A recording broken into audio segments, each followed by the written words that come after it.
welcome to my channel. What am I doing today? Today we are doing the color with me portion to the review portion of the review and compare of the Caran D'ache Neocolour I set. And we did the review, say what it's all about. I did not do the light fast test research one. I will do it. And we compare it to these 4 crayons or wax pastels that I have. Now I have the Bambino Clay Crayons. These are crayons that their wax mixture is mixed with clay. And I also have the Crayola Crayons and the Crayola Twistable Crayons. And so we have done the practice exercise with these, and now we're going into the actual color up. Okay, so in the first video I would have showed you guys this stuff where I actually did a compare and comparison with the Twistables, the crayons, the Gambinos, and the Neocolors, and just basically to test them out. Now today we'll be doing the color with me portion of that, and as you can see I have my illustration all pre-lined up, already drawn up, just need to get all color up. Put on my backing sheet here, not because I'm afraid of it smudging or ghosting on the other side of the page, but because these, I don't want them to impression, you know. Yeah, I'm very careful, guys. And now that I have everything all pre-drawn up, all pre-lined up, the only thing left for me to do is to stop my blabbering and get to the coloring.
Okay, I am finished.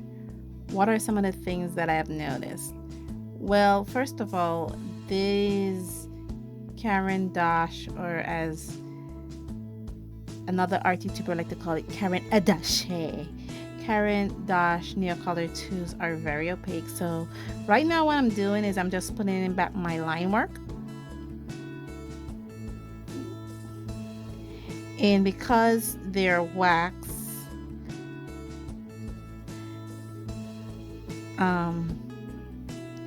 I have to give it enough time to dry. So basically that's what I'm doing right now. I'm re-establishing back my line work.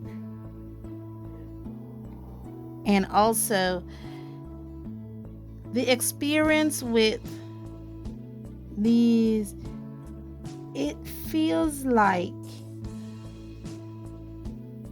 oil pastels to me.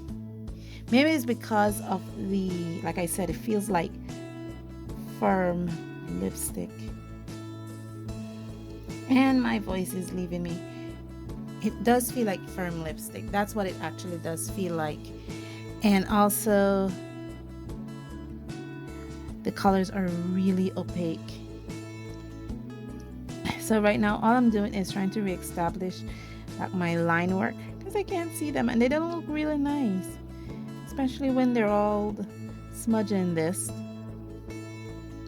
The other thing I noticed with these Caran D'ache Neocolour IIs is they are waxy, but what happens is because they're so soft and they're so smooth, when we're coloring with it, the wax dust is just reabsorbed back into the coloring process. Therefore, it does produce wax dust, but it's just reabsorbed while you're rendering your piece. So you don't think it is, but it is. It definitely is. Now, one of the most amazing things was that I learned how to blend, as you can see, because all of these basically use the same colors. I only had one brown, guys, one brown in each color set. And what I did was I used you saw what I did in the video where I used a bit of yellow and then I layered brown over it and then I layered back yellow over it so that I could get the different variations of that brown. But it did not work when it comes to the Bambino Clay Crayons. That did not work whatsoever. And now what I'm doing is I'm just trying to put down some stars. Yeah, just try to put down some stars. Literally, that's all I'm doing right now. Just trying to put down some stars here, stars there, stars there. This is a white gel pen. It is night, and I chose a night scene for this because of the blue. The blue that I have is very bright. It's not a very light blue, and for me to lighten the blue, I'll have to use a lot of white. So I was like, okay, let's just use the night scene here. This is the coloring crayons, the basic coloring crayons. This is the crayon sticks, twistable crayons.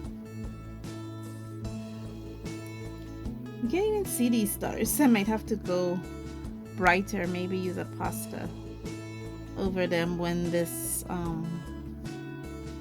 this portion here has dried, and put a Posca over them to brighten them up a bit because you can't even see the crayons. But all in all, guys, I did have fun with it. I also did show you my crayon dust. A lot of crayon dust came off of the Bambino, the crayons. These two, I had to sweep it 3 times when I did the crayon dusting. As soon as I finished the 3, the island and the sky, I had to brush off the dust. And then, sorry, it's really hot. But with this, I only did it once, which was at the end of the piece. And with this, I did it 2 times. When I finished the green, I believe. And then when I finished the entire piece, I brushed off. But then that was when I noticed that the blue crayon dust was just reabsorbing back into the rendering process. I was like, okay, it does produce crayon dust, but it just gets reabsorbed as you're coloring. But all in all, guys, it was a fun experience. Let me know in the comments below what you think of this. You can do from my art style. I don't necessarily need the Neocolor tool, so I'm glad I invested in the 10 set. But it is cool. I will work with these twistable crayons some more, because now that I'm learning how to layer them, it'll be a much more enjoyable coloring experience for me. And all in all, guys, thank you so much for joining me on this journey. And as always, stay safe, stay blessed, and I'll see you in the next one. Bye.